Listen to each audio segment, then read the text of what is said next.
Hey, this is Eric, and I am selling this player precision bass. You can skip ahead to the timestamp below if you want to hear just the sounds right away. For those that want to hear me ramble for a second and while I go through the specs, thanks, I guess. 2020 Fender player precision bass, so Maine, Mexico, the standard player series now. Not the standard, but the player. Fender loves keeping it simple, right? But this is as simple gets for a quality P bass that's not made in America, I'd say.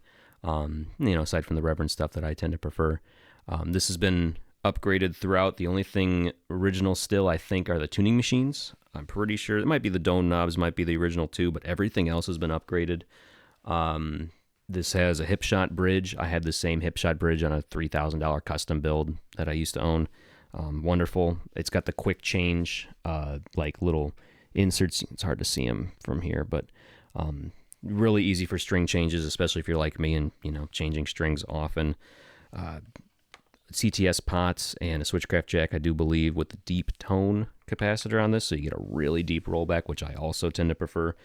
A Mojotone 70s style P pickup off of their website. You can read more about those, but they offer two. This is the 70s version. Replacement pickguard of some unknown variety. It fits. I mean, it pick guards. It guards against picks, I guess. And then, yeah, again, same stock tuners, but the stock tuning machines on these are not bad at all. You could upgrade to ultralights, though. I have a heavy strap, and I noticed no neck dive. It doesn't want to pull. I forget the weight offhand. I think this is like 8.5-ish pounds, maybe closer to 9 than 8. It plays great. I just finished setting it up. I don't do what I would call pro setups, but I get pretty close. And if it's something I can't handle, I send elsewhere. So this is really playing very well. Action's nice and comfortable. I use the, Music Nomad gauge to, pinpoint where everything's at. So pickups where it should be, as far as I can tell. The only thing I'll say, as far as I don't think there's any playability concerns, but get a little extra rattle with the measurements measuring where they should be. Though again, I'm basing it off of the Music Nomad thing with their little like first fret pick capo, which is a nice invention, but not exactly accurate. So your results may vary if you have this like professionally set up, but it doesn't bother me that much. I still want to know it, right now, and you'll hear me play. I'm going to play up and down the fretboard, so you can hear like, how it's playing.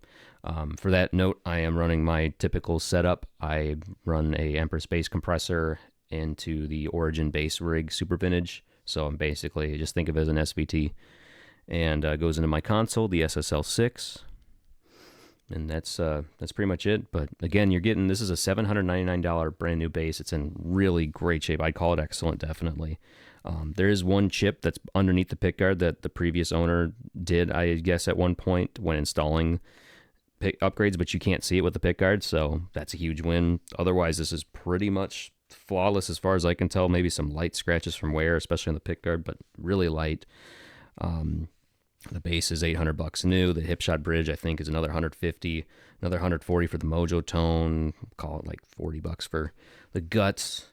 You're getting a lot of upgrades. Oh, and there's also a Fender chainsaw style bass case. It's the molded that looks kind of like the bass on the outside. They don't make those anymore. They're pretty rare. People are paying like $150 for them nowadays. So a lot of upgrades. This is gig ready. Absolutely. I would gig this tonight if I had a gig. Though then again, I only play short scales. These are kind of awkward for me anymore.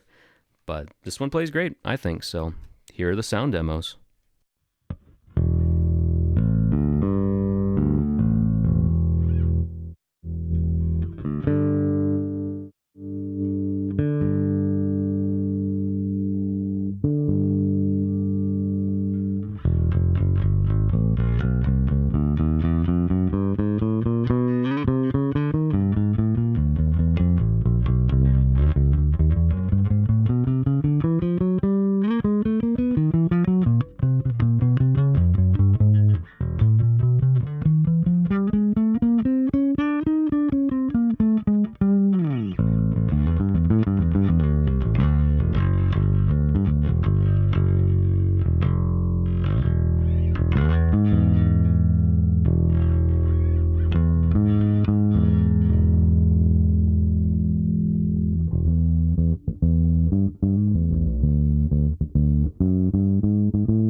just a little teaser. Man, it sounds good. Again, I would probably keep this for myself, but I play short scale now. Long scale is just a little bit too big and awkward for me to really feel it anymore. But yeah, beautiful bass. I love the old logo, and this buttercream's pretty sweet. I prefer the black pickguard with the black dots and everything going on here. So yeah, whoever gets this, I hope you enjoy it. Hope you gig it a lot or play it a lot, love it a lot, and I hope you all love each other out there. Peace.